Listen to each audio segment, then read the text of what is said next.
इस कहानी की शुरुआत में हम नेजा को देखते हैं जो डांस कर रहा होता है क्योंकि वो आकाशीय बिजली गिरने के बावजूद भी बच गया था और उसे लग रहा था कि उसे कुछ नहीं हुआ। पर मास्टर उसे रोक देते हैं और कहते हैं कि तुम इतने खुश क्यों हो रहे हो, तुम सेफ नहीं हो। वो सभी उस गड्ढे से बाहर निकल आते हैं। महारानी पूछती है कि आखिर नेजा की जान खतरे में कैसे है। ताइजन कहते हैं कि नेजा और आओबिंग के शरीर नष्ट हो चुके हैं और बिना शारीरिक बॉडी के इनकी आत्माएं या तो पुनर्जन्म में प्रवेश कर जाएगी या फिर ये जल्दी मारे जाएंगे। नेजा इससे डर गया और कहता है कि मास्टर आपको हमें बचाना होगा। ताइजन कहते हैं कि मैं तुम्हारी बॉडी को नया आकार देना चाहता हूँ, पर आकाशीय बिजली गिरने से मेरी याददाश्त चली गई और मुझे याद नहीं आ रहा कि बॉडी को रिफाइन करने के लिए कौन सी जड़ी बूटियों की आवश्यकता होती है। तुम सभी मेरे लिए भोजन लेकर आओ, शायद उससे मेरी याददाश्त वापस आ जाए। अब सभी गाँव वाले हर तरह के फ्रूट और सब्जियाँ उनके लिए ले आए थे, जिसे ताइजन एक यिन यांग डिश बना लेते हैं और वो नेजा को भी उसे खाने को देने लगे। पर नेजा उन पर गुस्सा करने लगा,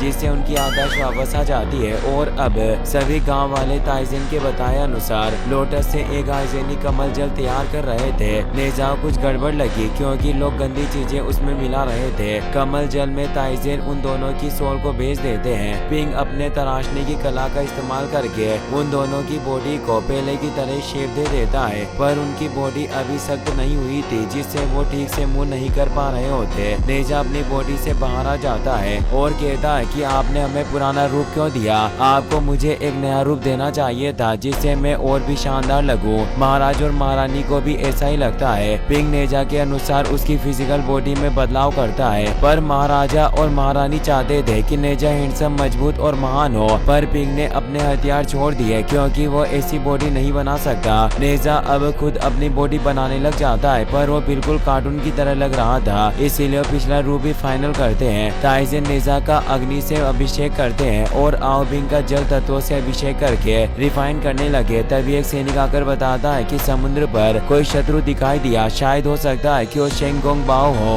महाराज और महारानी उन्हें रोकने जाते हैं क्योंकि शेन पूरे गाँव को तबाह करना चाहता था, ताकि महागुरु को उसकी सच्चाई किसी को पता न चले कि उसने आत्मिक मोती चुराया था। महाराज शेन से पूछते हैं कि तुम आखिर यहाँ क्यों आए हो। शेन कहता है कि तुम्हें मेरी असलियत पता चल गई कि मैं लूंग से ड्रैगन के साथ षड्यंत्र रच रहा हूँ, इसीलिए मैंने सोचा कि मैं खुद ही तुम सभी को खत्म कर दूं। महाराज कहते हैं कि